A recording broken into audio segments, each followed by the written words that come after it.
This is an attempt to really wake Sugandha up, have them put on their running shoes, step in the field and go for it with guns blazing. Step on the pedal, baby, you got this. Here is a brand which has been duped as close to the ordinary. It's got some products which everybody raves about, and yet there are some things that are just not there yet. This is an attempt to get Sugandha to pay attention to the few things that need to be in place, plus some glaring things that could really help them accelerate their journey and be not only a great Indian skincare brand, which they nearly are, but play the international field. We're waiting. The whole of the beauty audience, the country is waiting for an Indian brand to go out there and nail it. Just like we hanker behind The Ordinary on Amazon, we'd love to have one of our brands go there and have the world out there shopping for it and yearning for it. So Sugandha, this is a call out for you. When I look at a brand, I look at, of course, their website. I look at how the website is designed. I look at how the product formulations are and the ingredients, of course. I actually begin the journey from the ingredients and then go down, if the ingredients are great and I know it's worth my time, to explore their products as well as the brand per se. So Sugandha's ingredient has a very interesting mix. It's a mix of the mix gives me a picture of somebody sitting in their R&D lab or in their formulation lab, who sometimes is just like, yay, I got it, here is a winner, and on other days is like, what are we doing today? Okay, let's just get this product out, man, get it out. Because it's hard to understand how they have such a winner product like the niacinamide serum, which everybody raves about. The audience knows when products work. Everybody raves about it. And yet, the other products are kind of mired in, yes, they are good, but not the product for the kind of skin concern they have. So I'm going to break down the journey that I had through the Sugandha brand in a few steps. The first thing, the website. How uninspiring is the website and why? It is such a basic website created on the Shopify engine. The visuals are not exciting. It is really boring. Even the product pictures are not sized properly. They're randomly put there. The website design, the tech team needs a danda. That's one thing. The second thing is that the audience for skincare products has a very sensorial feel. You want to feel good when you go on a website. I mean, I can quote so many brands which have gorgeous website and even mediocre products, but they kind of engage you and you want to spend time, you want to explore the products further. Sugandha completely fails over there. While I'm not saying that's very critical in the audience making a decision, it is not if your subscribers are people who are already there with you, who already experienced your magic. But for someone who's a newcomer, it doesn't excite me to go and fill up my cart with other products, which is a very critical function of the website as it is for marketing, right? When I went to the Sugandha website, I just went in, I wanted to buy a lot more products, but I wasn't excited to try like a whole suite of products. I think it's important, especially the whole customer experience through the brand is very important. It tells you how serious the brand is. It tells you how well the brand knows this space. You know how most skincare shoppers shop. They like to see nice experience, the florals, nice creatives. It just gives you a good experience. And so it tells you that. And most importantly, it has to be engaging, which it is not. Now that's the creative part of it. Now if you look at the content part of it, the content part of Sugandha's ingredient list and key benefits and everything else is kindergarten level. Today, with the changing landscape of the beauty shopper, where the shoppers are so evolved, the audience is looking at such great videos and really knows what they want, it is very important to educate the customer, really over-educate them. And in your attempt to over-educate the customer, you can hope that the customer who doesn't know much goes away from your website well-educated and well-informed. Which two brands, Juicy Chemistry does it really well, and so does Dr. Earth, but I would peg Juicy Chemistry right up there. I've done a video on them, it's going to be listed here.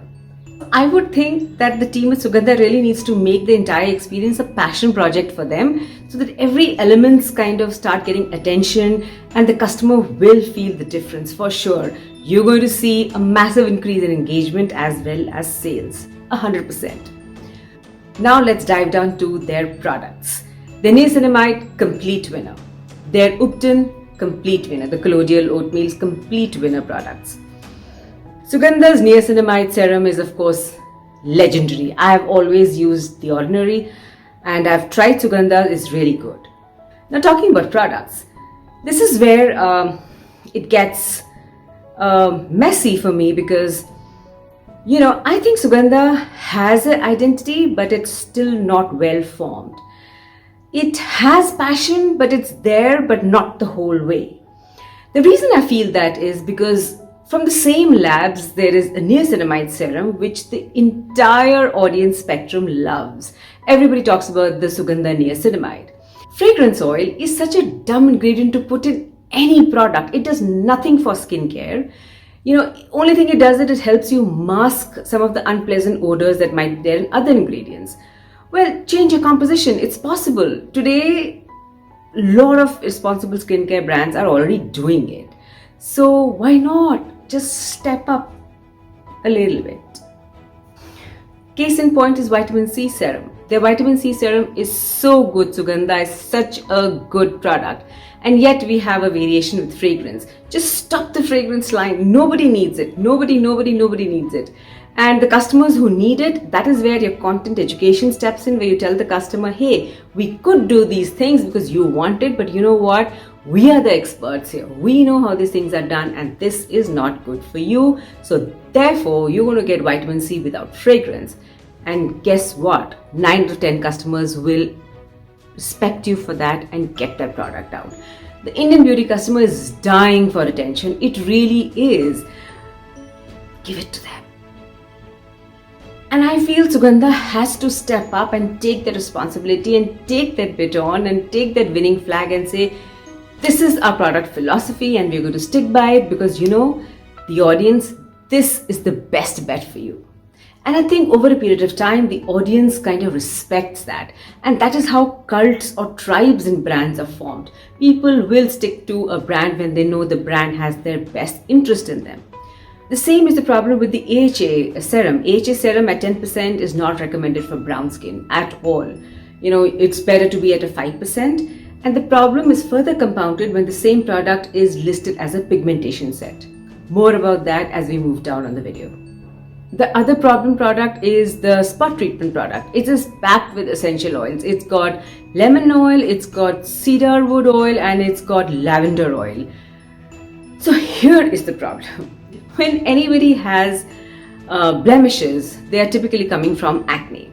Now, any acne-prone skin is extremely inflamed and is sensitized. The reason it is like that is because of not only the skin being like that, there is inflammation in the skin and that's what's also contributing to the acne, but also the fact that generally people who are fighting acne are also using products like salicylic.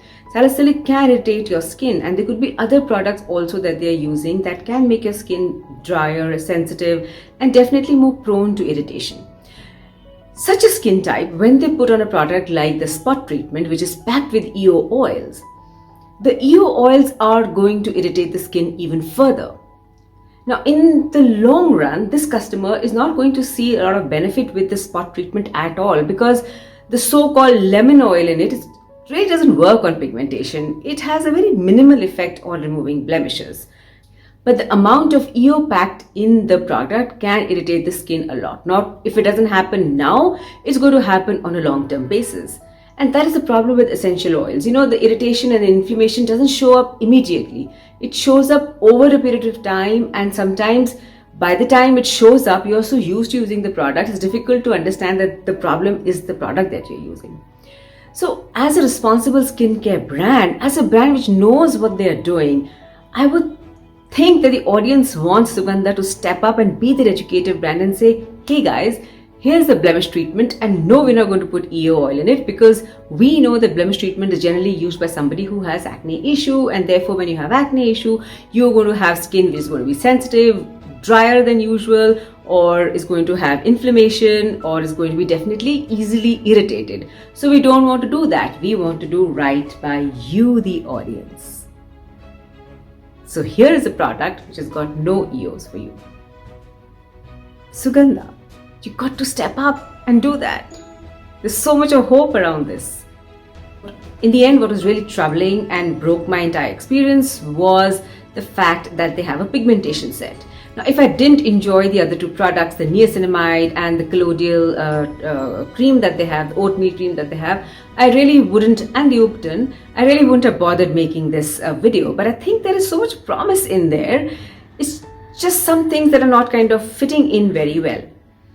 The pigmentation set has an AHA and has a moisturizer and has one more product. I'm only going to be talking about the AHA and the moisturizer. The AHA, again, at 10% is not recommended for pigmentation skins at all.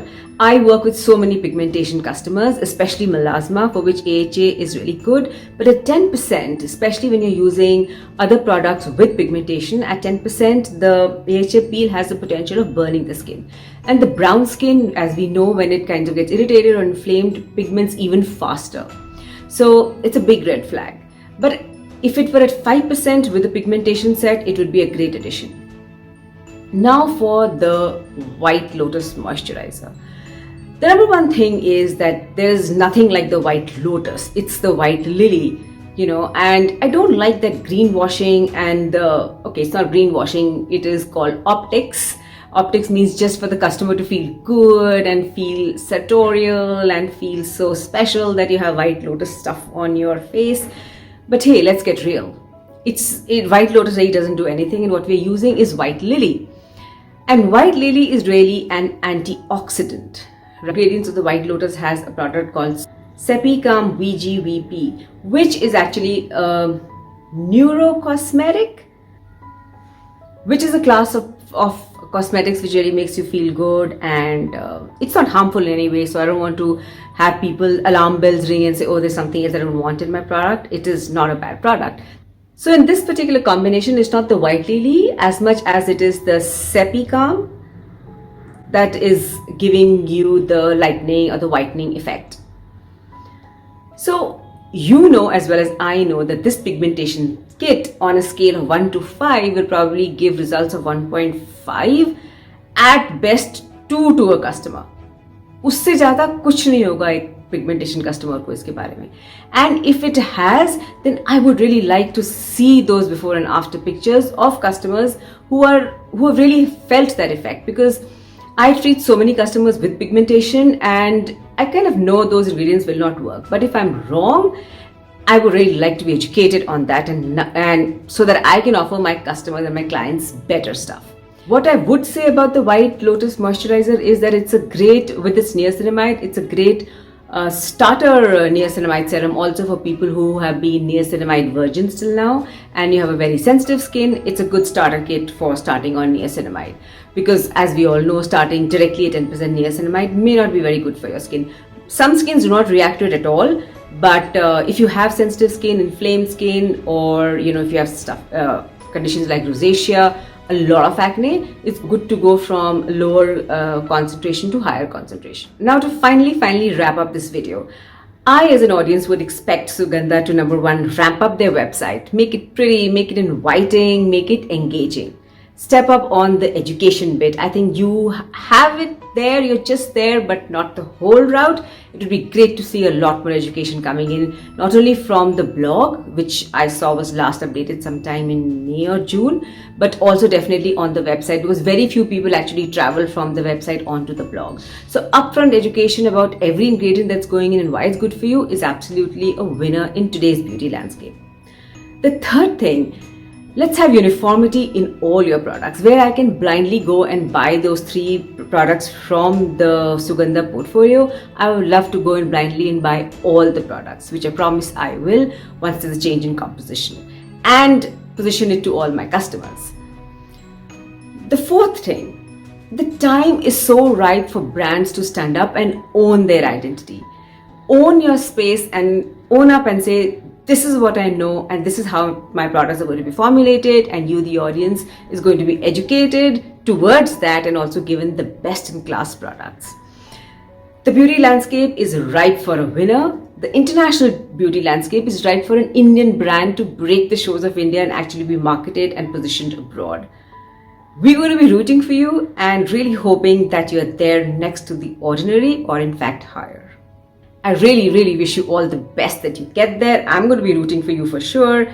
And also, I would like to thank my clients as well as a few of you who've reached out to me via DMs and everything else to kind of understand the landscape better. Guys, leave a comment on my videos. There's no point sending me a DM. It's such a dead space in the comment space behind these videos. So leave a comment there. Till I catch you next time, if you'd like, please subscribe. Be good to your skin and hair.